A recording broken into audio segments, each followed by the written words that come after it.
Hello, what's going on, guys? It's me Steve, or you can say Sparagate, and welcome to Nightwing issue number 30 Explained. And this is a super storyline, but I'm gonna say two words about this storyline that is super expectation was with this issue. This is RAPTOR'S Revenge Part 1, and actually honestly I'm gonna say that this issue failed to meet that much of expectation, but it's still good. You can read it in your spare time and you can enjoy this comic book, because come on, this is DC comic book and you can't get dissatisfied, at least with Nightwing issues, because it's cool and it's enjoyable in a time pass type of thing. So let's go read it out from V-Science DC Comics, and this review is written by Shea.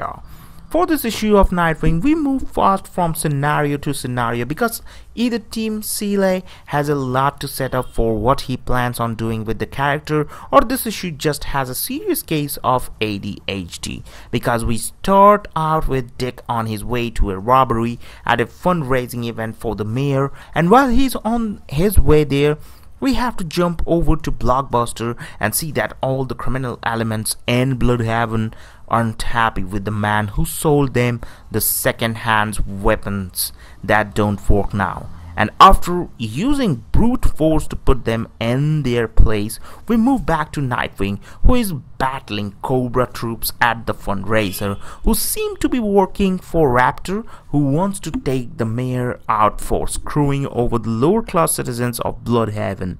Yeah, that's a lot of shit right there. It seems that Raptor's rules have changed too, though, because while Dick believes he knows this particular thief, Raptor goes against what he would normally do and puts a waitress in danger so that he can distract Nightwing, allowing him to escape. With the mayor almost being killed, he plans on being harder on crime and shutting down rec centers and shelters, because somehow that equals crime, and Dick and Huntress are still hanging out, but Dick seems to be pushing her away and Huntress doesn't seem to mind that much.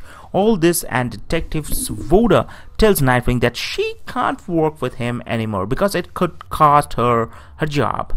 A lot of stuff here, and that is happening in Nightwing, because you may get lost while reading this many stuffs in just small pages, in just page by page.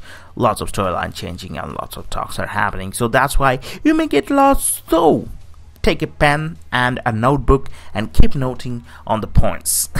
That's a big joke. Anyway, I'm just shitting.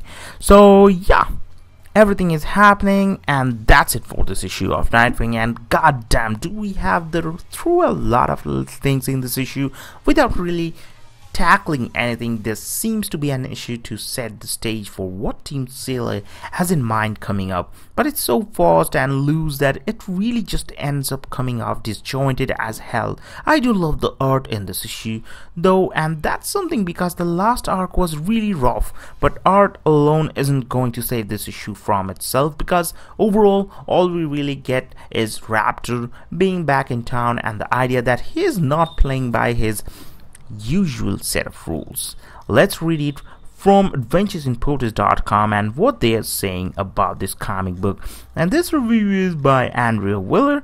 I love you guys reviews. So supporting characters were very unnecessary and almost served no purpose other than to show that Nightwing has more female problems than an actual rogues gallery. Every time Nightwing was shown with another female, it was less about the actual story and more about how many problems they have with Nightwing, or how many problems they are going to have about this comic book or about this storyline. I love a strong female character, but in this particular story, it just shows Nightwing can't keep in his pants and might as well just become a soap opera star rather than a superhero. The villain Blockbuster ends up taking center stage as the main villain rather than the Raptor. It's nice to see a character like Blockbuster return to comics as an actual antagonist and not just some random goon that bursts through walls only to get knocked out by one Bat-Frank. The story is called Raptor's Revenge, but he was in it so little that it would have made a bigger impact of if he didn't show up till the last panel to hit us with the shocking title for this next issue. Saying his name early set an expectation that the issue sadly couldn't meet.